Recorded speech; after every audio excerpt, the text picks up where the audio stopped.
This is a theme that comes up a lot. One of the places it comes up is in trauma.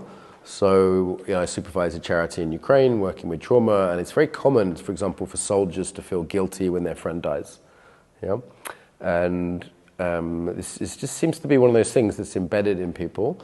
There's a few ways to work with it. I don't think anyone has the magic bullet, as it were, but it's certainly one. Certainly some cultures, joking aside, some cultures are more prone to this than others.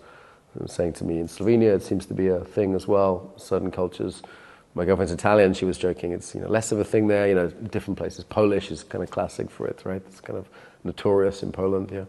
So there's a cultural piece for sure. We're indoctrinated into it to a certain degree. One of the classic, just to give you something straight out of the bat useful, one of the things we say to soldiers when they're feeling guilty is we say, okay, if a friend came and said the exact same thing you're saying, what would you tell them? And they'd say, it's not your fault, of course, you couldn't have done anything, and they immediately have a healthy response. And it's somehow we treat ourselves much harder than other people. So we have a negativity bias, which we aim at ourselves, and we also have a pro-social bias. So these are two of the biggest biases in the human brain. And the trick is to use the pro-social bias to remove the negativity bias aimed at the self. Yeah? So we often are quite generous with our friends. We're quite forgiving, we're quite relaxed. So, I would tell him blah, blah, blah. Yeah? The other thing is we live in a culture which says no guilt, no shame. And it's like, well, hang on a minute. Is that good? Is that bad? It's also confusing because people use the words guilt and shame in different ways.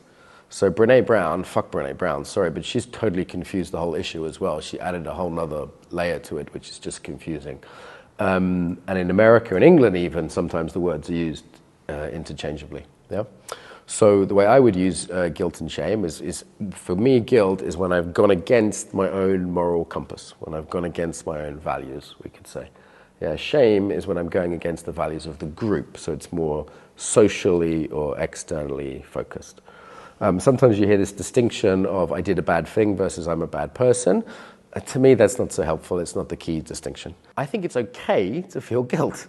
The question then becomes, did you actually go against your own values? Yeah, so if somebody says, I'm guilty about this, I'd say, well, let's look at this.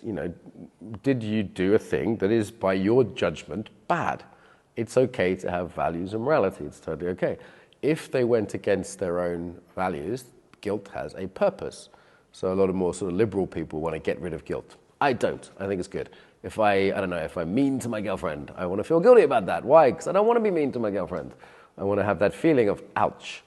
Yeah. Now, at that point, if there's a justified guilt by their values, so it's not about me judging them, but they're judging themselves by their own values, it's about sitting with that, feeling the ouch rather than going into self-recrimination, and then deciding to behave differently in the future. Okay? So guilt, which initiates improved behavior, is positive. So if I say, it means my girlfriend, that's not okay, that goes against my values, sit with the ouch. Yeah? The key thing is the somatic feeling of ooh, not with I'm a bad person, blah, blah, blah, blah, blah, blah, blah, blah. Yeah, that's not helpful. Sit with the ouch, and then the useful thing is what am I going to commit to in the future? So this is the same as an apology, right? If someone apologizes to you, you want to hear them say, okay, and I'm not going to do it again. Yeah, here's my plan for not doing it again. So in that sense, I'd call that justified guilt and useful guilt. And I'm not against it in any way. I think it's very, very positive. We should all have standards for ourselves, and we should all raise our standards of behavior to match our standards of ourselves. Key thing is it's my standards. Unjustified guilt is if the soldier's saying, well, actually, I feel really bad about it, I'm really guilty, but I couldn't have done anything different, right? So this is where we have the examination of, for example, could you have saved his life? Well, no, it was impossible. Yeah, so it's not justified guilt. They've not gone against their values in any way. And this is where we can inquire with someone to see if they actually did go against their own values, or maybe it's like some shame from other people they're taking on, etc., something else. Next thing is guilt in some ways is always someone telling themselves something. So what's the story they're telling, consciously or unconsciously, which is creating the guilt? Yeah, usually it's something like, I'm a bad person, I did a bad thing, which again, could be true, could be not true, right? So getting that story out is really important. Because if it's just in the background, it might be quite an illogical story. Yeah. So someone might feel guilty for being attacked.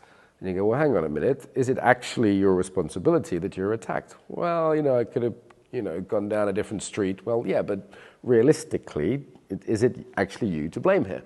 So this is where we can challenge people to actually clarify what they're guilty about. Usually they're telling themselves something that's quite irrational. Does it make sense? Yeah. So clarifying the story, clarifying where the judgment is the judgment actually justified or not? That's the first thing. If it is justified, yes, we might want to sit with the discomfort and then make a commitment to change. If it's not justified, making that clear so they can go, okay, this actually doesn't make sense. Yeah, I wouldn't tell my friend that they were bad in the same situation. Okay. Next piece here is the somatic piece. So guilt has a shape, doesn't it? Okay, so I want you to all imagine that you stole some money out of my bag right now. Okay, well, I was in the toilet and you all stole some money in my bag. How would you be sitting in your body? Some sort of cover up, some sort of tightness maybe. Yeah, sometimes with guilt or like shame, there's this like turning away. Like remember the last time you were really drunk? And if it was bad, you'd be like, oh, there's like a turning, it's like a twist. It's a little bit different than a normal fight or flight. Often it's basically like a fight or flight tightening or collapsing though, right? Like even, oh God, or like, oh.